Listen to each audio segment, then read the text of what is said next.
कडच्या 50 बातम्यांकडे वळूया। अंदमानमध्ये मॉन्सून दाखल झालेला असून अशातच बंगालच्या उपसागरात 23 ते 28 मे दरम्यान प्रचंड वेगाने चक्रीवादळ निर्माण होऊ शकते। या शक्ती चक्रीवादळामुळे 16 ते 18 मे दरम्यान बंगालच्या उपसागरात कमी दाबाचे क्षेत्र या शक्तीमुळे तयार होऊ शकते। त्यामुळे हवामान विभागाने 16 मे पर्यंत कर्नाटकातील अनेक जिल्ह्यांकरता येलो अलर्ट जारी केला आहे। पुढची बातमी आहे नाशिकमधून। नाशिकमध्ये पुढील 4 दिवस अवकाळी पाऊस कायम राहणार असल्याचा अंदाज हवामान विभागाने वर्तवला आहे। गेल्या 3 ते 4 दिवसांपासून सुरू असलेल्या मुसळधार पावसामुळे या ठिकाणी जनजीवन विस्कळीत झालं। या अवकाळी पावसामुळे शेतकऱ्यांचंही चांगलंच नुकसान झालं।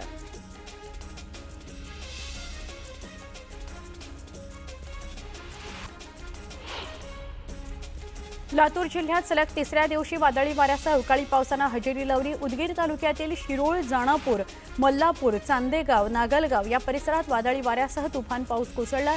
पावसामुळे शेतीचं नुकसान झालं। सोलापूरमध्ये वादळी वाऱ्यामुळे तुफान पाऊस कोसळला। पावसामुळे नागरिकांना उष्णतेपासून दिलासा मिळालेला आहे। पीक धोक्यात आल्याने शेतकरी संकटात सापडलाय। राज्यात मेच्या सुरुवातीपासून ढगाळ वातावरणासह ठिकठिकाणी पाऊस पडतो आहे। बुधवारी विदर्भातील बुलडाणा, चंद्रपूर, यवतमाळ या जिल्ह्यांमध्ये मेघगर्जना, विजांचा कडकडाट, ताशी 50 ते 60 किलोमीटर वेगाने वादळी वाऱ्यासह हलक्या ते मध्यम स्वरूपाचा पाऊस पडण्याची शक्यता आहे। या जिल्ह्यांना हवामानशास्त्र विभागाने ऑरेंज अलर्ट दिला आहे।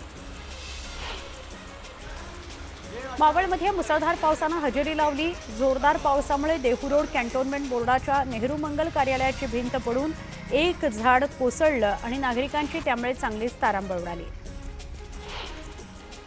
डोंबिवलीमध्ये गेल्या 2 ते 3 दिवसांमध्ये झालेल्या अवकाळी पावसाचा फटका महावितरण यंत्रणेला बसला। या वादळामुळे 241 विजेचे खांब तसंच वीजवाहिन्या जमीनदोस्त झाल्यात। जवळपास 92 लाखांच्या मालमत्तेचं नुकसान झालं। या परिस्थितीत महावितरणकडून दुरुस्तीचं काम करून वीज पुरवठा सुरळीत करण्यात आला। रत्नागिरी जिल्ह्यातील ग्रामपंचायतीकडून मार्च अखेरपर्यंत 87.67% म्हणजे 21,54,51,739 रुपयांची पाणीपट्टी वसूल करण्यात आली आहे। मात्र अद्यापही तब्बल 3,02,90,68 रुपयांची पाणीपट्टी वसूल करणं बाकी आहे। सोलापूर जिल्ह्यासाठी वरदान ठरलेलं उजनी धरण मे अखेरीस -22% वरती पोहोचलं आहे। पुढील 8 दिवसांमध्ये -30% पर्यंत जाण्याची शक्यता आहे। धरणातून जून-जुलैपर्यंत शेतीला पाणी मिळणार आहे।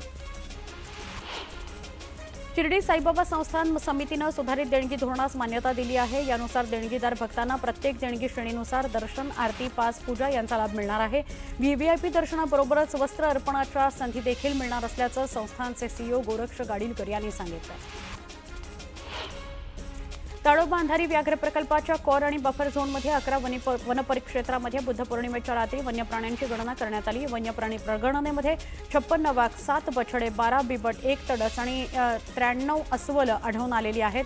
दोन्ही क्षेत्रामध्ये 5,502 वन्यप्राण्यांची नोंद करण्यात आलेली आहे। फोर्ट इथल्या काळाघोडा परिसरातील पेण पार्क चालवणारी संस्था वाहनतळाचं अधिक शुल्क आकारते। मुंबई महापालिकेने स्टिंग ऑपरेशन केलं, त्यात हे समोर आलं। त्यामुळे या संस्थेविरोधात दंडात्मक कारवाई करण्यात आलेली आहे। मध्य रेल्वेच्या भांडुप कांजूरमार्ग दरम्यान आज आणि उद्या मध्यरात्री विशेष ट्रॅफिक आणि पॉवर ब्लॉक घेण्यात येणार आहे। नागरिकांनी वेळापत्रक पाहून बाहेर पडावं असं आवाहन करण्यात आलं आहे। गोखले पूल पूर्ण क्षमतेने वाहतुकीकरता खुला करण्यात आलेला आहे। दरम्यान बेस्ट प्रशासनाकडून पुढच्या आठवड्यापर्यंत सेवा पूर्ववत करण्याचे प्रयत्न सुरू झाल्याचं सांगण्यात आलं। गोखले पुलावरील बस मार्ग खंडित झाल्यामुळे तसंच वळवल्यामुळे इतर पर्यायी मार्गांवरची वाहतूक कोंडी वाढली आहे। मुंबई पश्चिम रेल्वेवरील बोरिवली विरार दरम्यान 2 नव्या रेल्वे मार्गिका आणि कल्याण कसारा दरम्यान 3ऱ्या मार्गिकेच्या कामाला गती मिळालेली आहे। 29.32 हेक्टरवरील वनजमिनींवर झाडं तोडण्याकरता पर्यावरण विभागाने मंजुरी दिलेली आहे। ही खासगी वनजमिनींवरील झाडं तोडल्यानंतर नव्या रेल्वे मार्गिका उभारणीला वेग येणार आहे। पुण्यातील पीएमपीएमएल या ताफ्यात 1000 नवीन बसेस दाखल होणार आहेत। पुणे महापालिका 300 आणि पिंपरी चिंचवड महापालिका 200 आणि पीएमआरडीए कडून 500 बस देण्याचा निर्णय संचालक मंडळाच्या बैठकीत घेण्यात आला। भारत-पाकिस्तान या 2 देशात निर्माण झालेल्या युद्धजन्य परिस्थितीमुळे पुणे विमानतळावरील काही उड्डाणं रद्द करण्यात आली होती। यामुळे प्रवाशांना अनेक अडचणींचा सामना करावा लागत होता। परंतु आता दोन्ही देशातील परिस्थिती निवळल्याने विस्कळीत हवाई वाहतूक पूर्णपणे सुरळीत झालेली आहे।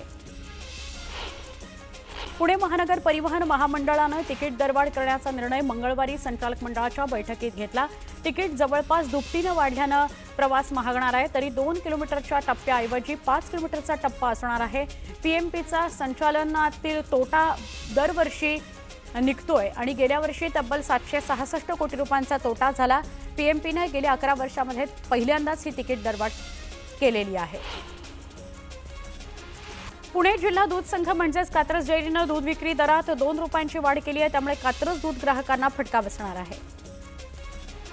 पुणे रेल्वे प्रशासनानं 2.5 महिन्यांमध्ये केलेल्या विशेष तपासणी मोहिमेमध्ये 88,325 जणांना विना तिकीट प्रवास करताना पकडलं गेले। त्यांच्याकडून 4,60,00,000 रुपयांचा दंड वसूल करण्यात आलाय। यावरून रेल्वेनं विना तिकीट प्रवास करणाऱ्यांची संख्या लक्षणीय असल्याचं स्पष्ट होत आहे।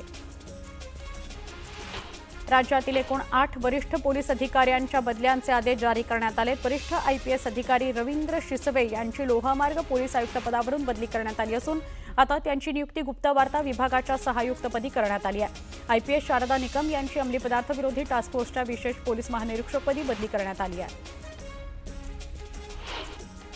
ठाकुर्लीमधील सर्वोदय लीला बिल्डिंग नंबर 1 इथं 13व्या आणि 14व्या मजल्यावर मध्यरात्री आग लागली। या आगीत घरांचं मोठं नुकसान झालं। सुदैवानं कोणतीही जीवितहानी झाली नाही। मोठा अनर्थ टळला।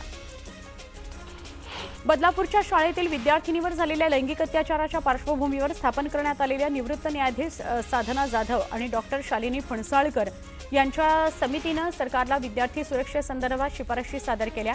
त्यानुसार लैंगिक गुन्ह्यापासून वा इतर अत्याचारापासून बालकांचं संरक्षण करणं ही शाळेची जबाबदारी असेल असा निर्णय मंगळवारी शासनानं जारी केला।